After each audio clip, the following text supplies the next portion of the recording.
Iran জুড়ে অব্যাহত যুক্তরাষ্ট্র ইসরায়েল যৌথ বাহিনীর অভিযান। রাজধানী তেহরান সহ বিভিন্ন শহরে চলছে মুহুর্মুহু হামলা। রাতভর হামলায় টার্গেট করা হয় ইরানের রেভলিউশনারি গার্ডের আরও বেশ কয়েকজন শীর্ষ নেতাকে। ইস্ফাহানে আইআরজিসির সিনিয়র নেতা আলী হাশেমির মৃত্যু হয়েছে বলে দাবি ইসরায়েলের। অঞ্চলটিতে বিপ্লবী গার্ডের ডেপুটি কমান্ডার ছিলেন তিনি। নিহত আয়াতুল্লাহ আলী খামেনির আরও এক সহযোগীকে তেহরানে হত্যা করা হয়েছে বলে দাবি করা হয়।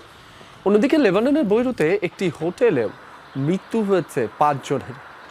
এদের মধ্যে 3 জন বিপ্লবী গার্ডের কমান্ডার। মিসাইল হামলার টার্গেট হয়েছে ইরানের অর্ধশত গোলাবারুদ সংরক্ষণাগার, তেলের ডিপো এবং পরিশোধন কেন্দ্র লক্ষ্য করেও টানা হামলা চলছে। বিস্ফোরণের আওয়াজ পাওয়া গেছে তাবরিজ, ইস্ফাহান, বন্দর আব্বাস, আহভাজ, ইয়াজাদ সহ অনেক অঞ্চলে। ইরান জুড়ে অব্যাহত যুক্তরাষ্ট্র ইসরায়েল যৌথ বাহিনীর অভিযান। রাজধানী তেহরান সহ বিভিন্ন শহরে চলছে মুহুর্মুহু হামলা। রাতভর হামলায় টার্গেট করা হয় ইরানের রেভলিউশনারি গার্ডের আরও বেশ কয়েকজন শীর্ষ নেতাকে। ইস্ফাহানে আইআরজিসির সিনিয়র নেতা আলী হাশেমির মৃত্যু হয়েছে বলে দাবি ইসরায়েলের। অঞ্চলটিতে বিপ্লবী গার্ডের ডেপুটি কমান্ডার ছিলেন তিনি। নিহত আয়াতুল্লাহ আলী খামেনির আরও এক সহযোগীকে তেহরানে হত্যা করা হয়েছে বলে দাবি করা হয়।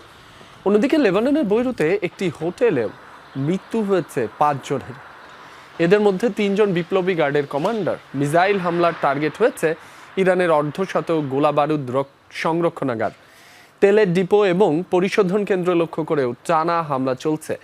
বিস্ফোরণের আওয়াজ পাওয়া গেছে তাবরিজ, ইস্ফাহান, বন্দর আব্বাস, আহভাজ, ইয়াজাদ সহ অনেক অঞ্চলে।